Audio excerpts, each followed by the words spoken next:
I gave a company 12 years of my life. 12 years. I skipped birthdays. I missed funerals. I worked through fevers. And the day I collapsed at my desk, they posted my job online before the ambulance even left the parking lot. There's a lie they teach you when you're young. Work hard, and you'll be rewarded. I believed that lie for 12 years. It cost me my health, my marriage, and almost my life. My daughter drew a picture of our family in kindergarten. There were 3 people in it. Her mom, and the babysitter. I wasn't in the picture. And the worst part? She was right. Her name was Elena, 34 years old, marketing director at a company called Pinnacle Media. She was the first one in every morning and the last one out every night. Her desk had a coffee ring stain that never dried because a fresh cup always replaced the last one. Elena didn't just work hard, she sacrificed. That's the word people use when they want to dress up suffering and make it look noble. She sacrificed weekends with her daughter, Mia. She sacrificed dinners with her husband, James. She sacrificed sleep. She sacrificed doctor's appointments. She sacrificed herself, piece by piece, day by day.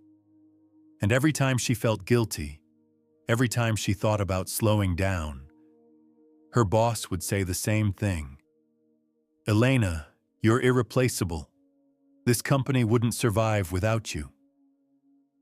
And she believed it. God help her. She believed every word. But here's what nobody tells you about being irreplaceable. The word doesn't mean what you think it means. When your boss calls you irreplaceable, they're not complimenting you. They're telling you the cage is locked, and you just swallowed the key. It started small, the way it always does. First, she missed Mia's school play. There'll be other plays, she told herself. Then she missed James's birthday. He understands, she said. Then she stopped cooking dinner, stopped going on walks, stopped laughing at the table. James tried. He really tried. He'd text her, "Coming home tonight?" And she'd reply, "Big deadline, tomorrow." But tomorrow never came. One night, James was sitting on the edge of their bed when she finally got home at midnight. He didn't look angry. That would have been easier. He looked tired. The kind of tired that has nothing to do with sleep. He said, "Elena, I don't need a perfect career from you. I need you. Mia needs you. We're losing you, and I don't know how to compete with a building." She promised she'd change. She meant it too. But the next morning, her boss called with an emergency, and she went. James stopped asking after that. I want you to think about something right now. Think about the last time you skipped something important for work. A dinner, a phone call, a moment with someone you love. Now ask yourself, did your company even notice? Or did they just expect more? It was a Tuesday, ordinary Tuesday. Elena had been awake for 31 hours straight, finishing a campaign that her boss needed for a board meeting. She remembers standing up from her chair. She remembers the room tilting. She remembers the carpet getting closer to her face. And then, nothing. She collapsed. Right there, in front of her computer. The screen still glowing with the presentation she'd just finished. Her co-workers called 911. The paramedics came. They put her on a stretcher and wheeled her out through the lobby. The same lobby she'd walked through every morning for 12 years. She had a cardiac episode, stress-induced. The doctor said her body had been screaming for help for months. She just never listened. She spent 3 days in the hospital, 3 days staring at a white ceiling, thinking about everything she'd missed. Mia's drawings she never hung up. James's eyes when he stopped asking her to come home.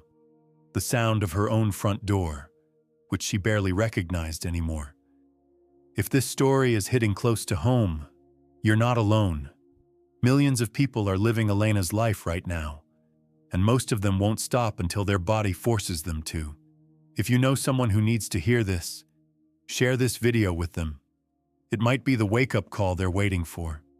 On the second day in the hospital, Elena asked her assistant to check her email, just to see if the presentation went well. Old habits. Her assistant went quiet on the phone. Too quiet. "What is it?" Elena asked. "Elena, they posted your position on LinkedIn this morning." She didn't cry. She didn't scream. She just went still. The way you do when something breaks inside that you know won't heal the same way. 12 years. Thousands of late nights. Hundreds of sacrificed moments. And it took them less than 48 hours to start looking for her replacement. She later found out her boss had said in a meeting, the meeting using her presentation. Elena's situation is unfortunate, but Pinnacle doesn't stop for anyone. Unfortunate.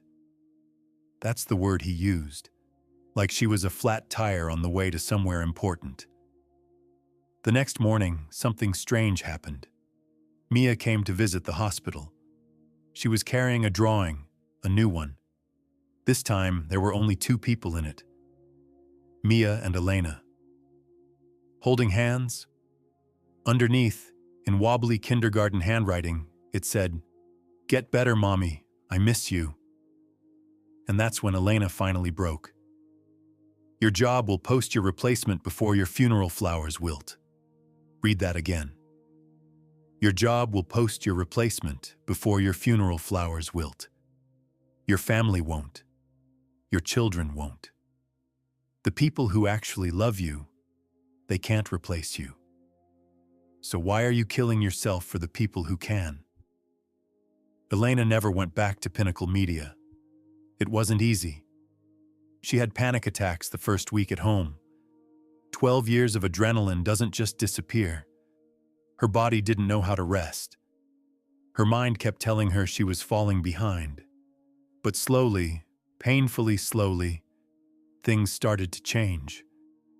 She started walking Mia to school. Every morning, rain or shine. Mia talked the entire way.